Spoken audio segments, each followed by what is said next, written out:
ప్రముఖ టాలీవుడ్ సినిమాటోగ్రాఫర్ సెంథిల్ కుమార్ భార్య రూహి మృతి చెందిన సంగతి తెలిసిందే. కోవిడ్ కాలంలో కరోనా కారణంగా ఆమె ఆరోగ్యం దెబ్బతినిందని, ఇటీవల ఆరోగ్య సమస్యలు ఎక్కువ అవడంతో ఆమెను సికింద్రాబాద్లోని కిమ్స్ హాస్పిటల్లో జాయిన్ చేసిన సంగతి తెలిసిందే. అయితే కొద్ది రోజులుగా హాస్పిటల్లో చికిత్స పొందుతున్న ఆమె అనారోగ్యంతో మరి గురువారం తుదిశ్వాస విడిచారు. వృత్తిరీత్యా యోగా శిక్షకురాలైన రూహికి కూడా సినీ ఇండస్ట్రీతో మంచి పరిచయం ఉంది. పలువురు హీరోయిన్స్ కి యోగా శిక్షకురాలిగా అయితే వ్యవహరించారు. దీంతో ఆమె మరణ వార్త ఇండస్ట్రీలో అందరినీ దిగ్భ్రాంతికి గురిచేసింది.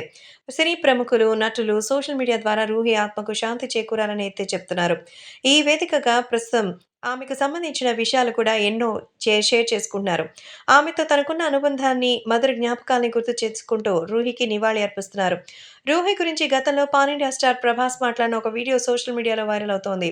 ప్రభాస్ మాట్లాడుతూ, రూహి యోగా ట్రైనర్ కావడంతో ఆమె చెప్పే ప్రతి సలహాలు పాటించేవానని, షూటింగ్ వల్ల అలసటగా అనిపిస్తే ఆమె చెప్పిన యోగాసనాలు ట్రై చేసి రిలాక్స్ అయ్యేవారని, ఆమె తనకు మంచి స్నేహితురాలని, యోగా మన శరీరానికి చాలా ఉపయోగాలను ఇస్తుంది అన్నారు. ప్రస్తుతం చాలా సంవత్సరాల ముందు ప్రభాస్ మరి రూహి గురించి చెప్పినటువంటి వీడియో ఇప్పుడు ఎంతో సెన్సేషనల్‌గా మారుతోంది. యోగా చేయడం వల్ల బాడీ యాక్టివ్‌గా ఉంటుందంటూ చెప్పారు. రూహి చెప్పిన సలహాలు, యోగా చిట్కాలు 'బాహుబలి' టైంలో నాకు బాగా యూజ్ అయ్యాయని ప్రభాస్ అన్నారు. రూహి గురించి ప్రభాస్ చేసిన వ్యాఖ్యలు ఆమె మరణం నేపథ్యంలో వైరల్ అవుతోంది. కాగా రూహి భర్త సినిమాటోగ్రాఫర్ సెంథిల్ కుమార్ ఇండస్ట్రీలో ఎంతో పేరు తెచ్చుకున్నారు.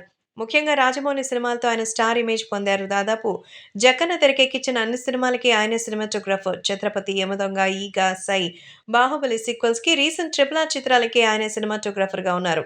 ఇదిలా ఉంటే రూహి హీరోయిన్ అనుష్క దగ్గర యోగా టీచర్‌గా చాలా కాలంగా పనిచేశారు. ఇదిలా ఉంటే రూహి మరణంపై మంచు లక్ష్మి దిగ్భ్రాంతి వ్యక్తం చేసింది. రూహితో తను చేసిన లాస్ట్ చాట్ స్క్రీన్ షాట్ తీసి సోషల్ మీడియాలో షేర్ చేసింది. తనకున్న అనుబంధం గురించి చెప్పింది. రూహి నుంచి నాకొచ్చిన చివరి మెసేజ్. ప్రతి వారం తన్ని జిమ్‌లో కలుస్తుంటాను. ఎప్పుడు నిష్కల్మషమైన నవ్వుతో పలకరించేది. జిమ్‌తో మేమిద్దరం ఒళ్లంతా చెమటలు పట్టే వరకు డాన్స్ చేసేవాళ్ళం.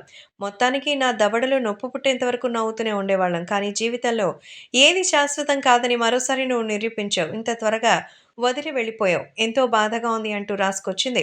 ప్రస్తుతం వీటికి సంబంధించిన విషయం తెలిసి అందరూ కూడా ఎంతగానో షాక్ అవుతున్నారు.